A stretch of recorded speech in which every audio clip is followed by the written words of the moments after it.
About 40 demonstrators filled council chambers, demanding the city close the Portland Ice Building, something council has said would take years.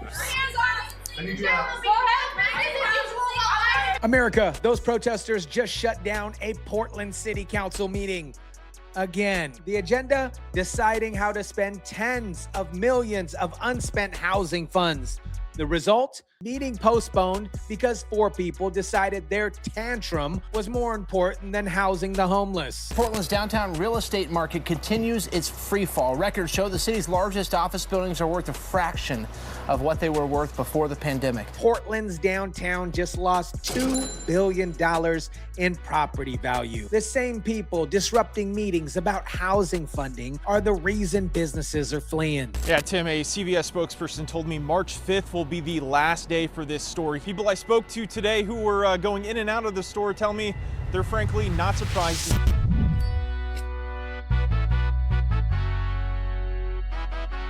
What is up, guys? Tyson DeLaCruz here. Thank you so much for rocking with me. Let me show you how Portland has become a case study on what happens when you let professional activism run a city into the ground.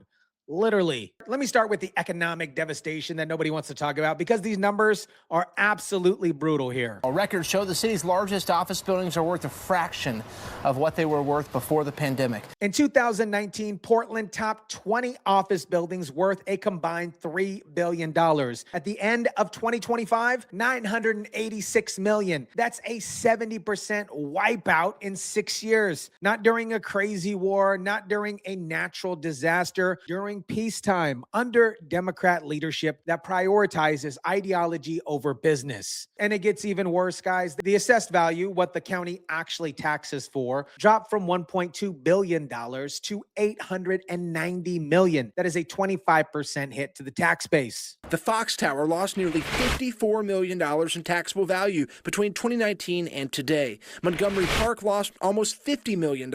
Standard Insurance lost more than $35 million in taxable value. PacWest lost more than $30 million. That's a combined $170 million loss in taxable value between just 4 buildings. Now, let me put this in perspective for those of you that don't necessarily know what that means, and let me explain it. The tax base collapses. The city has 2 choices here: cut services or raise taxes for whoever's left. Guess which one Portland chose? Now, let me show you what a $2 billion in lost property value actually looks like on the street level. Yeah, Tim, a CVS spokesperson told me March 5th will be the last day for this store here right across the street from Pioneer Square. People I spoke to today who were going in and out of the store tell me they're frankly not surprised it's closing. CVS is closing right across the street from Pioneer Courthouse Square, Portland's quote-unquote living room, and residents aren't surprised. But chat, this isn't new. Target left this area in 2023, citing crime and theft was the leading cause. Now CVS is following suit. When your downtown can't even keep a pharmacy and a Target open, you don't have a downtown anymore. You have an open-air homeless shelter that businesses are fleeing from. About 50 new retail businesses opened downtown in 2025, up from roughly 39 in 2024. Foot traffic is also on the rise. Portland downtown clean and safe is celebrating what 50 new retail businesses opened. You know what they didn't mention here? How many actually closed? Because when CVS and Target are leaving, the quote-unquote new businesses and their probable pop-up taco stand and vape shops are definitely not anchor retailers here. And foot traffic is on the rise, they say. Okay, foot traffic of homeless people. That's what that is. Now, let me show you exactly how Portland's woke policies translate into financial devastation for property owners. A Pearl District landlord threatening to sue the city and the Salvation Army over the Northwest Northrop shelter, claiming that the city and nonprofit have failed to live up to their promises, and now they're losing property value. The owner of this apartment building next door to a Northwest shelter hired a private company to investigate the impact, and their findings here: sustained failure to manage predictable operations relating to externalities. Translation here: biohazards, needles floating around, defecation, aka poop,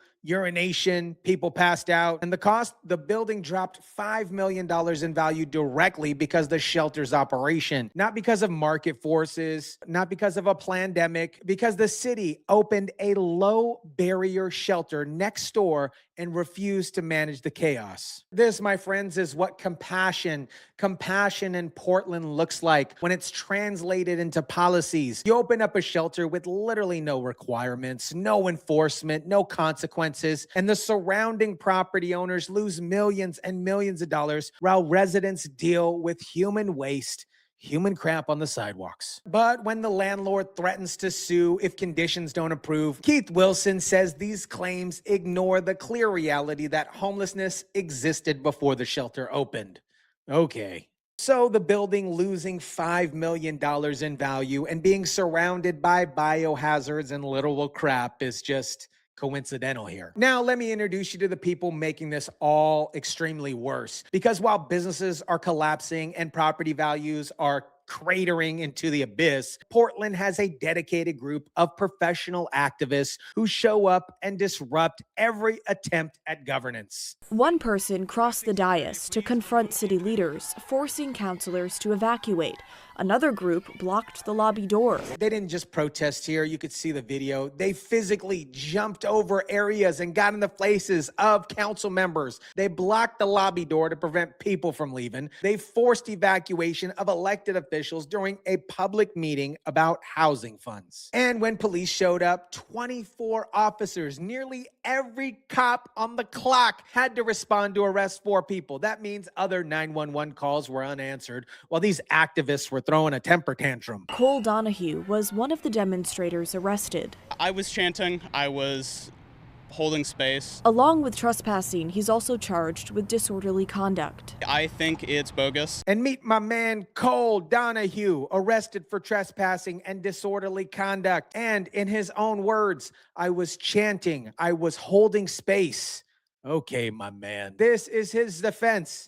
He was holding space like he's at a yoga retreat by disrupting a city council meeting about homeless housing. But here's my favorite part about this whole thing. Keith Wilson pointed out that these 4 people arrested, only one was actually a Portland resident. The other 3, including Cole, who is a professional activist, by the way, are from Beaverton. So they're not even disrupting their own city. They're commuting to Portland to cause chaos. Now watch how this pattern repeats, because Cole isn't a one-time activist. He's a repeat activist. He's a professional. He has a website, professionalactivistcole.com. No peace for Portland means no peace for Wilson. That was their anti-ICE message there. An immigrants' rights organization marching from Wilshire Park to Mayor Wilson's home, demanding he revoke the ICE facility's permit to operate in South Portland. The mayor did not appear to be home. They marched from Wilshire Park to the mayor's home, not to the city hall, not to a protest location, to his house. No peace for Portland means no peace for Wilson. That's not activism, my friends. It is Dr. Seuss in action. And what are they demanding? An executive order from the mayor to shut down an ICE facility. You know, the thing that city council has repeatedly said would take years and isn't in their authority. But the facts don't matter here, guys, for these professional activisms, these professional activists holding space. You're just holding space. This is just another example of parachute activism, where those seeking a backdrop for their political theatrics choose Portland.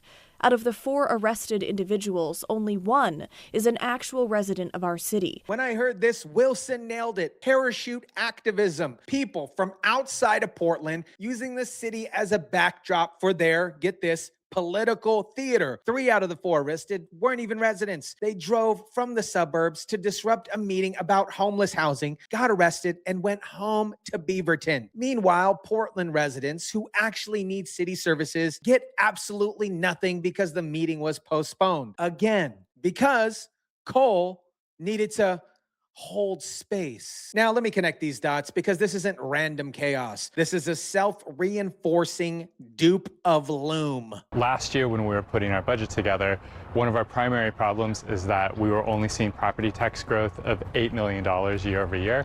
And typically, we would see something like $20 million. Portland expects $8 million in property tax growth instead of the usual $20 million. That's a $12 million annual shortfall every year. Because your downtown loses $2 billion in value, the tax revenue evaporates. So what happens? The obvious answer here, the city cuts services or raises taxes. Either way, more businesses decide to leave, property values drop further, tax revenue falls more, services get cut deeper, and the spiral just accelerates. America, Portland lost $2 billion in downtown property value while professional activists like Cole from the suburbs disrupt meetings about housing the homeless. CVS joined Target in abandoning downtown. Property owners lost millions because the city opened shelters without managing the chaos. And the same protesters, literally the same people from Beaverton, keep shutting down the government functions that might actually help. This, my friends, is activist utopia in practice. Demand services without enforcement, open up shelters without standards, protect disruption as speech, vilify businesses as greed, and when property values crater into the earth's core and companies flee, blame capitalism instead of the policies that destroy the economic viability. Cole thinks that he's holding space for justice.